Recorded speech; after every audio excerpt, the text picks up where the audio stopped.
S.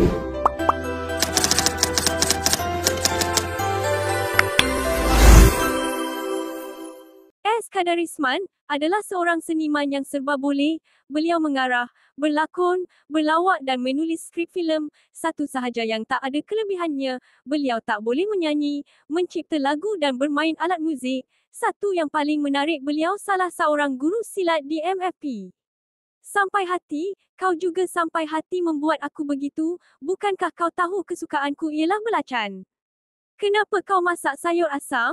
Tak mau campur belacan? Sekarang aku akan pancung leher kau. Ini antara kata-kata atau dialog beliau dalam filem Seniman Bujang Lapuk. Ketika itu S. Kadarisman, antara kawan baik seniman P. Ramlee. Latar belakang S. Kadarisman, atau nama sebenarnya, Syadat Kadarisman bin Raden Desweran Ambiak, merupakan pelakon filem Melayu yang berasal dari keluarga berlatar belakang seni. Namun begitu, beliau lebih senang dikenali sebagai Syadat Kadarisman bin Harun. Huruf S pada pangkal nama Kadarisman bermaksud Syadat, iaitu keturunan nenek moyang beliau. S. Kadarisman, atau lebih mesra dipanggil sebagai Pak Kadar, juga merupakan anak wayang bangsawan. Datuk beliau, Husein Golpan, merupakan pengasas bangsawan, sementara ibunya pula primadona pementasan seni tersebut. Anak kedua daripada 5 orang beradik itu, berasal dari Kendal, Jawa Tengah. Pak Kadar dilahirkan di Singapura pada 12 Mei 1921.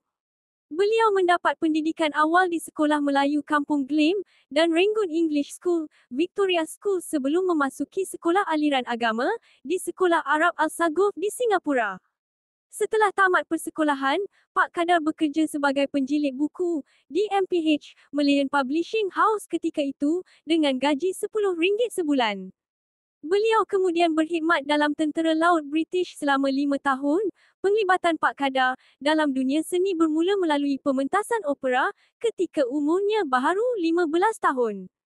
Walau bagaimanapun, beliau bergiat secara sambilan sahaja, iaitu pada waktu malam, kerana masih bekerja di MPH dan Tentera Laut British.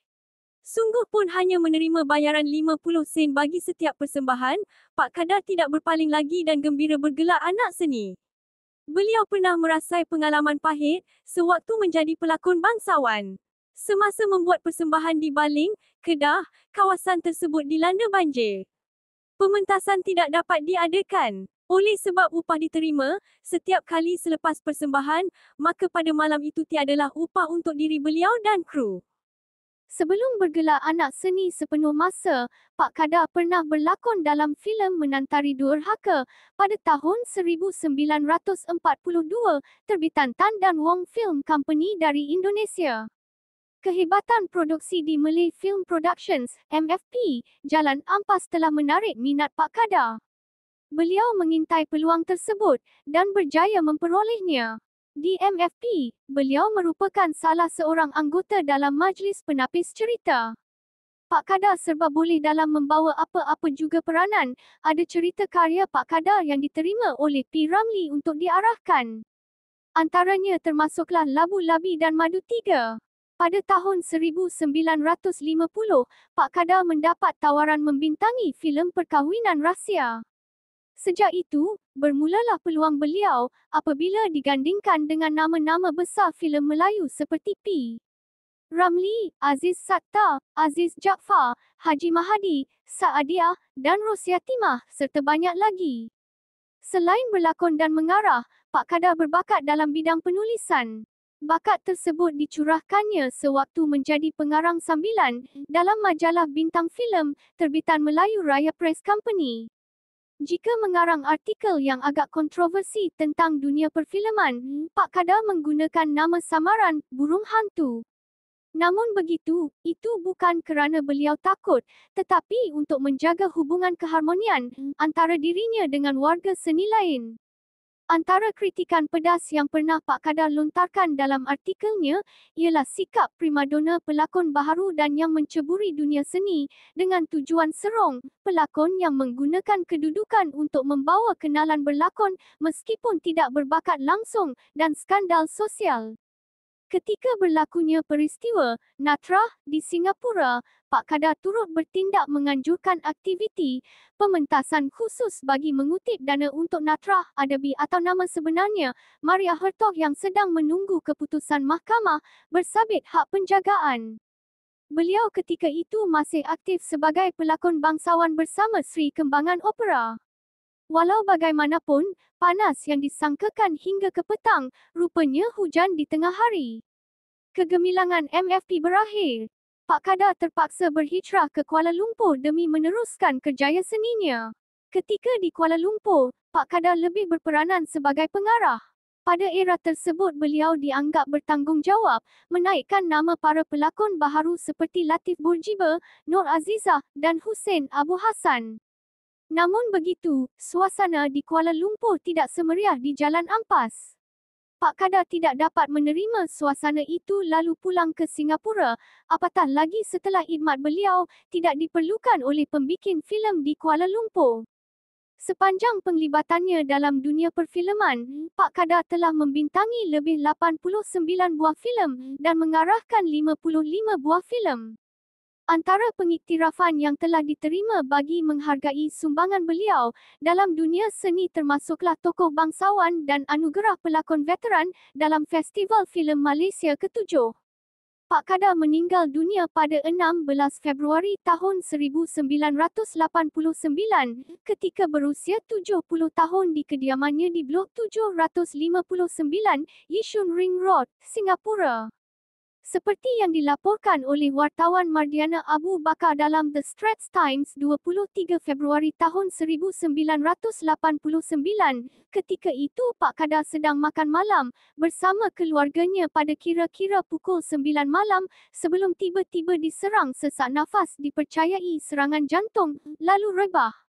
Beliau menghembuskan nafas terakhir di atas pangkuan salah seorang anak lelakinya, Nazaruddin. Jenazah Pak Kadar disemadikan di Pusara Aman, Perkuburan Islam di Singapura. Beliau meninggalkan 10 orang anak. Isteri beliau, Fatimah Khairuddin, telah meninggal dunia setahun sebelumnya. Seniman S. Kadarisman, antara pelakon hebat pada zaman kegemilangan filem Melayu. Beliau boleh membawa pelbagai watak, sama ada watak baik, watak jahat mahupun watak komedi. Dapatkah tuan-tuan meneka watak-watak yang dilakonkan oleh seniman tersohor ini daripada gambar-gambar di bawah? Antara paling terkesan watak Tengku Mukhris dalam filem Antara Dua Darjat. S. Kadarisman dikatakan kurang mesra dengan P. Ramlee, tapi atas sikap profesional, dia mampu memberikan lakonan terbaik untuk filem-filem arahan P. Ramlee, Antara Dua Darjat, Tiga Abdul, Ali Baba Bujang Lapuk.